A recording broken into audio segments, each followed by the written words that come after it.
Those who lost their lives, it is cantankerous, it is obnoxious, it is repugnant, it is repulsive, it is Mephistophelian, it is nerve-wracking, stressful, worrying, preposterous to lose somebody just because of politics.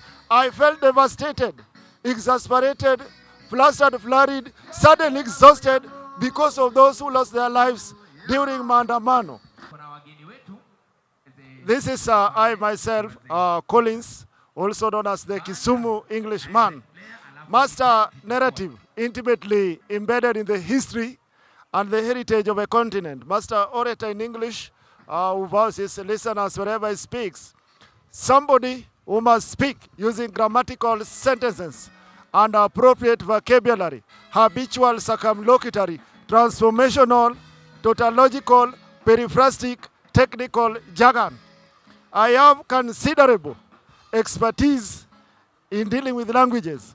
I have an encyclopedic knowledge of natural history and languages. I'm intimately inspired by the language and culture around me, and the inspiration has resulted to many speeches I used to come up with, especially on Czech TV, and the style is categorized as an autobioethnography that combines snapshots, autobiography, history, and fictions to come up with many stories that are truer than true, and also presenting factual details in chronological order.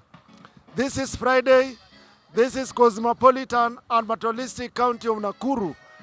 So far, substantial number of people have gathered here today for important message, the missing voices. We have been told that these are not the dead people. These are the alive people. The importance of these missing voices is not to criticize any community or any tribe, but to propose better policies to mold one indivisible nation. These people are not fighting, or this message is not there to fight any tribe or community, but the message is there to go against any leadership that will lead this nation in the wrong direction. Umwagaji wa damu, utawala mbaya, kuteswa, pia kuwawa kwa viongozi wanaodhubutu kutetea haki. Now these people, the Gen Zs, they were there to make sure that every Kenyan enjoy Joada Vibra kind of lifestyle. Joada Vibra means feeling of great happiness and enjoyment of life. These people are there to make sure that people are Kenyan. The lifestyle characteristic of a Kenyan is as healthier as polyunsaturated. Polyunsaturated fats and oils are made mainly from vegetable oils that are fatty acids with several double bonds. And a double bond is a chemical bond in which two atoms shares two pairs of electrons. The lifestyle characteristic of somebody must be as powerful as oxyacetylene, a mixture of oxygen and acetylene used as a fuel for making a very hot flames that cuts metals. As you can see, the scientific explanation of nature of phenomena, you can see how bacteria remove nitrogen from the air, change it into a form that plants can use. The microscopic algae, they are very tiny particles.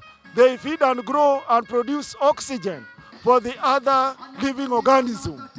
Look at the fungi, work to cause decay and releasing nourishment into the soil. So even the trees absorb the toxic gases of excess carbon dioxide and convert it to breathable oxygen. This is what people are doing here to make sure that we live in a better country whereby you don't walk towards certain area only to hunch the shoulders in an almost imperceptible gesture of disappointment, disillusion, or disillusion. Those who lost their lives, it is cantankerous, It is obnoxious. It is repugnant. It is repulsive. It is Mephistophelian. It is nerve-wracking, stressful, worrying, preposterous to lose somebody just because of politics. I felt devastated, exasperated, flustered, flurried, suddenly exhausted because of those who lost their lives during Maandamano. The guiding principle of that Maandamano was to include provisions of high-class, world-class services to common mwananchi in an atmosphere of the academic freedom, social responsibility, civility, honesty, integrity, and accountability. But somebody sitting somewhere only to plan to kill another person. This is bad. This is floxinausinihilipilification. It is futile. It is worthless to lose such an. I'm blissful, happy, triumphantly joyful, very much exuberant, so providential to support this idea of His Excellency William Ruto by taking an opportunity to include some of these ODM members into this cabinet. For them to become CS, I must drive a great personal satisfaction and gratification. And for this, I thank God for making His Excellency William Ruto a testimony and an example to many presidents in this world.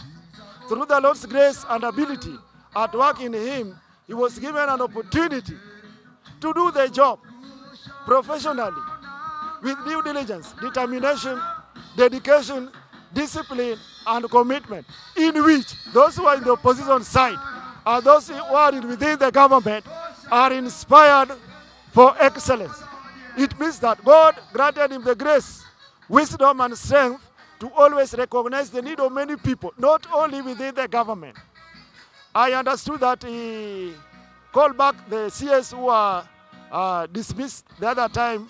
He called them back, and they're still in the government. There's no problem. So long as we don't have disastrous or devastating or calamitous consequence of the economy of the country, that is a better idea. So I'm happy because of the work. I know I've known Raila Odinga as somebody who was the most charismatic, proactive, paradoxical, controversial, and perhaps hardest to understand.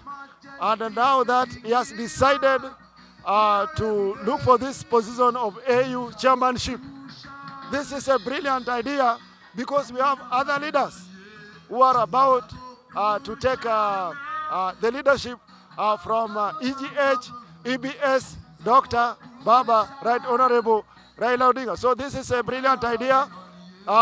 It is good you leave something when it is still honorable to do so. Thank you.